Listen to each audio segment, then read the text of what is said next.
Tuhan bersamamu dan bersama roh.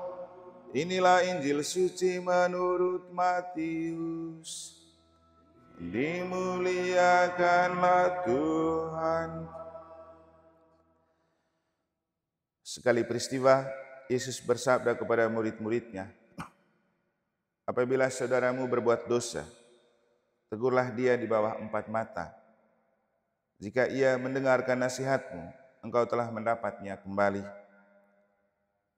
Jika ia tidak mendengarkan dikau, bawalah seorang atau 2 orang lain, supaya atas keterangan 2 atau 3 orang saksi, perkara itu tidak disangsikan. Jika ia tidak mau mendengarkan mereka, sampaikanlah soalnya kepada jemaat. Dan jika ia tidak mau juga mendengarkan jemaat, pandanglah dia sebagai orang yang tidak mengenal Allah atau seorang pemungut cukai. Aku berkata kepadamu, sungguh apa yang kalian ikat di dunia ini akan terikat di surga. Dan apa yang kalian lepaskan di dunia ini akan terlepas di surga. Dan lagi aku berkata kepadamu, jika 2 orang di antaramu di dunia ini sepakat meminta apapun, permintaan mereka itu akan dikabulkan oleh Bapa-Ku yang ada di surga. Sebab di mana 2 atau 3 orang berkumpul dalam nama-Ku, Aku hadir di tengah-tengah mereka.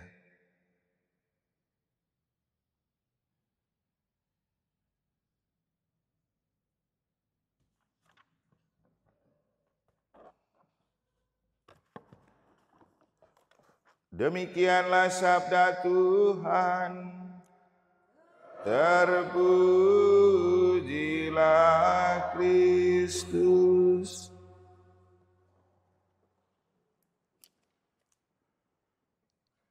Frater, Bapak Ibu, Saudara-saudari, adik-adik dan anak-anak sekalian yang saya kasihi dalam Tuhan. Beberapa hari lalu saya didatangin oleh Pak EG, kemudian ada 2 orang polisi Intel, dan mereka hanya berkenalan saja.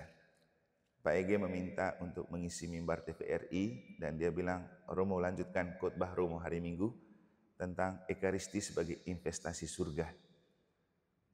Kemudian kita berbincang-bincang dengan 2 orang polisi yang beragama Hindu. Lalu kemudian kita bincang-bincang sedikit tentang bagaimana menggapai surga dan bagaimana surga itu bisa kita nikmati di dunia. Kemarin juga kita sudah diingatkan melalui kesimpulan bagian penutup dari bukunya Pak Anton tentang kunci surga, bahwa di antara banyak cara menginvestasi surga selain Ekaristi, menyantap roti yang turun dari surga, juga kita perlu membaca, merenungkan, dan menghayati kitab suci. Nah, hari ini kita coba melihat tingkah laku sehari-hari yang juga bisa menginvestasi surga, yaitu bagaimana kita punya keberanian menegur sesama. Hal yang paling susah karena sangat sensitif. Bahwa berdosa itu urusan pribadi, tapi memperbaiki dosa itu bisa menjadi urusan bersama. Karena ketika orang sudah terjebak, jatuh dalam dosa, tidak mudah untuk orang sadar, perlu disadarkan. Dan kehadiran orang lain itu sangat penting. Kenapa itu perlu? Supaya orang diarahkan ke surga. Jadi kita menegur orang karena dia berdosa, bukan karena kita suka repot, tapi karena kita ingin dia tetap hidup dalam jangkauan surga. Karena dalam Injil juga Yesus bilang apa? Apa yang kau ikat di dunia akan terikat di surga. Dan apa yang kau lepaskan di dunia akan terlepas di surga. Jadi surga itu perlu diinvestasi dengan sikap dan tingkah laku yang kita lakukan di dunia. Dan saya pikir itu jugalah yang ditulis oleh Pak Anton oleh bukunya yang kemarin saya ceritakan. Jadi Bapak Ibu, keberanian menegur itu tidak mudah. Butuh kekuatan spiritual dan bahkan seringkali saya meminta orang, kalau kamu mau menegur orang, ajak dia berdoa dahulu, jangan langsung tegur, supaya roh Tuhan itu bekerja. Dan inilah kenapa di bagian akhir Injil Yesus bilang, kalau kamu berdoa supaya doamu itu sampai kepada Bapa di surga, jangan doa sendiri, doalah bersama-sama. Karena di mana 2-3 orang berkumpul dalam namaku, Tuhan hadir di sana. Nah, kembali ke Bapak Ibu, misa itu investasi surga.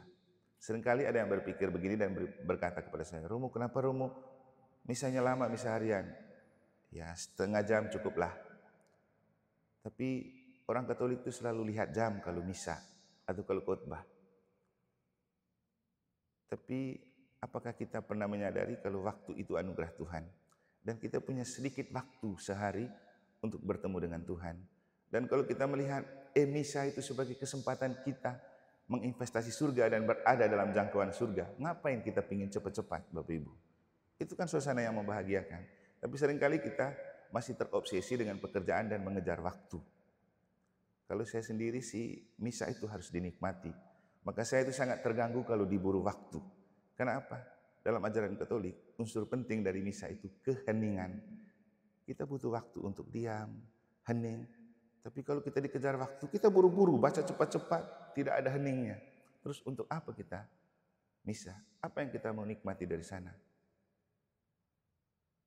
Jadi itulah misa, investasi surga. Kalau mau masuk surga ya mencintai misa dan jangan mengejar waktu dalam misa, tapi mengejar Tuhan dalam waktu melalui misa. Dan akhirnya kita juga perlu memaknai Santo Maximilianus Maria Kolbe. Saya pikir ini relevan dan aktual untuk kita umat di paroki Santa Maria Immaculata Mataram. Karena apa? Maria Kolbe itu seorang imam yang kemudian diberi gelar sebagai Algojo Maria Immaculata. Dia itu tentara Maria Immaculata karena saking dekatnya dia dengan Bunda Maria. Cerita menarik dari beliau itu ketika zaman Perang Dunia Kedua, orang ditangkap dan dipenjarakan, dia pernah meminta menggantikan salah satu orang supaya dia yang dipenjarakan dan dihukum mati. Tapi di kamp penjara, ketika semua orang lain sudah mati, dia belum mati-mati. Akhirnya dia dimatikan dengan suntikan. Kenapa begitu? Karena kedekatan dengan Bunda Maria. Dia itu pencinta hati tak bernoda Maria. Kemudian ketika dia kembali ke tempat asalnya tahun 1927, dia menggerakkan semua media sosial yang ada, radio, audio, untuk pewartaan. Nah, Bapak Ibu, persis seperti hal yang dilakukan oleh Santo Maximilianus Maria Kolbe inilah yang menggerakkan hati dan pikiran saya ketika masuk di paroki Santa Maria Immaculata Mataram. Saya tidak melihat Mataram, saya hanya melihat pelindungnya. Maka ketika datang ke sini, saya merasa itu panggilan Bunda Maria untuk membangkitkan kembali devosi kita kepada Bunda Maria tak bernoda, Maria Immaculata. Kenapa saya mengajak setiap kali pos komuni kita berdoa 3 kali Salam Maria untuk menghormati kesucian Bunda Maria di kandung tanpa noda. Nah, inilah juga yang membuat saya merasa perlu kita mulai dengan kebiasaan berdevosi kepada Bunda Maria setiap tanggal 13 dalam bulan. Dan juga merasa terpanggil untuk kita perlu buat Gua Maria. Ini paroki yang berpelindungkan Maria. Kita tunjukkan identitasnya. Ini harapan. Tapi biarkan Tuhan menjadikan sesuai dengan yang Tuhan mau. Seperti prinsip Bunda Maria, fiat voluntas tua. Kita ini cumalah hamba Tuhan, biarlah kehendak Tuhan yang terjadi. Yang kedua, saya mau aktifkan kembali itu medsos. Makanya saya minta untuk perbaharui semua live streaming. Bukan soal untuk cari dana, tapi untuk pewartaan. Karena itu adalah media yang paling ampuh kita mewartakan iman kita mewartakan gereja kita mewartakan kerajaan Allah. Persis seperti yang dilakukan oleh Maria Maximilianus Kolbe. Semoga Tuhan memberkati kita.